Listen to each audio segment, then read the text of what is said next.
Hello friends, morning breakfast కి హెల్తీగా protein dosa చేసుకుందాం. ముందుగా బౌల్లో chana dal half cup, whole urad half cup, red gram 1/4 cup, green gram half cup, rice 1/4 cup, అటుకులు కొద్దిగా, కినోవా హాఫ్ కప్పు, మెంతులు కొద్దిగా, వాటర్ వేసుకొని 8 అవర్స్ సోక్ చేసుకోవాలి.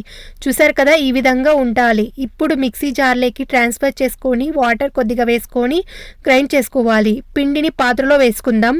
మూత పెట్టుకొని మినిమం 9 అవర్స్ ఫర్మెంటెడ్ చేసుకోవాలి. ఈ విధంగా పొంగాలి. ఇప్పుడు అంతా మిక్స్ చేసుకొని ఒక గిన్నెలోకి ట్రాన్స్ఫర్ చేసుకొని సాల్ట్ కొద్దిగా వేసుకొని మిక్స్ చేసుకుందాం. ఇప్పుడు ప్యాన్ పెట్టుకొని వాటర్ స్ప్రింకిల్ చేసుకోవాలి. దోసపిండి వేసుకొని స్ప్రెడ్ చేసుకుందాం. బాగా కుక్ అయ్యాక ఆయిల్ వేసుకొని తిప్పేసుకోవాలి. ఫోల్డ్ చేసుకొని ప్లేట్లోకి వేసుకుందాం. ఇంకో దోశ వేసుకోవాలి. సేమ్ వాటర్ స్ప్రింకిల్ చేసుకొని దోసపిండి వేసుకొని స్ప్రెడ్ చేసుకోవాలి. ఆయిల్ వేసుకొని తిప్పేసుకుందాం. ఫోల్డ్ చేసుకొని ప్లేట్లోకి వేసుకోవాలి. ఇంకా చట్నీతో తినడమే టేస్టీగా ప్రోటీన్ దోశ రెడీ అయింది. నా వీడియో నచ్చితే లైక్, షేర్, సబ్స్క్రైబ్.